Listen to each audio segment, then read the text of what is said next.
Hello, my name is Mario Echevarria, and today I'm going to be talking about the spread of Christianity in the Roman Empire. But first, let me give you some background information on Christianity today. Currently, over 30% of the world's population follows in the teachings of Christianity. But how did such a large group of people come to follow and believe in the teachings of one man, a man who lived thousands of years ago? To find this all out, we must first look at the beginning of it all. This picture depicts early Christians being read the stories of Jesus Christ through oral tradition, which was the most common way of spreading stories at the time. Christianity was first spread to the world as a sect of Judaism, which means the people who followed this sect believed in the same things as the main Jewish religion, just with their own small little practices and beliefs thrown in there. After the events of Jesus, his remaining followers went out in the community and spread the teachings of Jesus. Because Christianity was just a sect of Judaism and not its own religion, Gentiles or non-Jewish people did not believe in the Hebrew God, and especially not in Jesus. It was not until the conversion of Paul.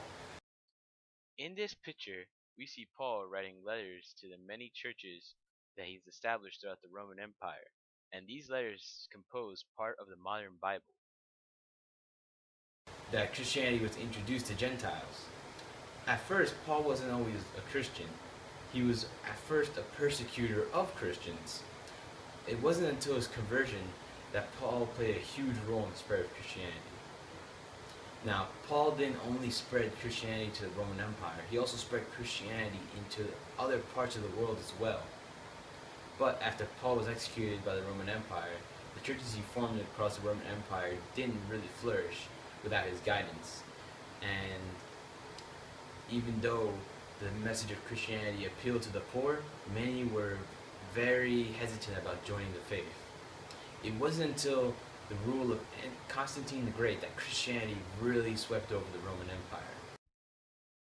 Fun fact, Constantine the Great was called Constantine the Great because of his many administrative, financial, social, and military reforms used to strengthen the Roman Empire.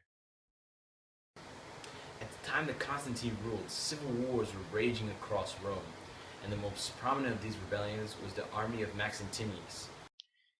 Fun fact, even though Constantine and Maxentius were enemies, they were still brothers-in-law because Constantine had married Maxentius' sister Fausta in 307 CE.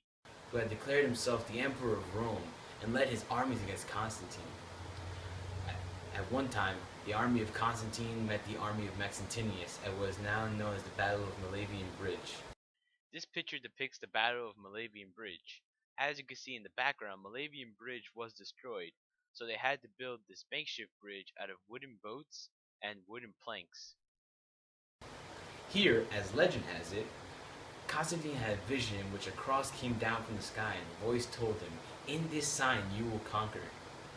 Now, Constantine did as the voice commanded him to, and ordered all his men to paint crosses on their shields, assuring them that that would grant him victory.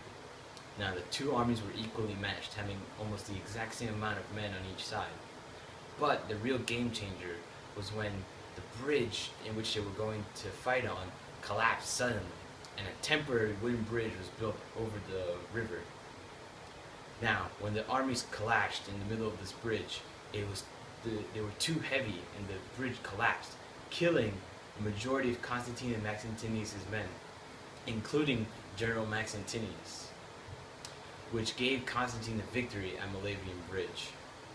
Soon after returning home, Constantine's mother, Helena, who was already Christian, implored him that this sign granted him victory and that he should stop the persecution of the Christians in Rome. And Constantine, loving his mother, obeyed her and issued the Edict of Milan. And also, 10 years later, in 323 CE, Christianity had spread so much throughout the Roman Empire that it was declared the official religion of the empire. This picture shows the spread of Christianity after the Edict of Milan. As you can see, at first it didn't spread, but after 300 years, the entire empire was practically Christian. Now, today, Christianity has spread through all parts of the globe. This picture shows the percentage of people in each country that practice the Christian faith, dark blue being 90 to 100% of the population, and light blue being from 0 to 10% of the population. As shown in the picture, Christianity still dominates in Europe, but is also more prominent in the New Worlds, such as North America and South America. Now, if it wasn't for Constantine and Paul, our world would be very different. Without them, Europe wouldn't have adopted Christianity, and explorers wouldn't have come to the New Worlds and spread their faith. Thank you for listening. I hope you learned as much as I did. Have a nice day.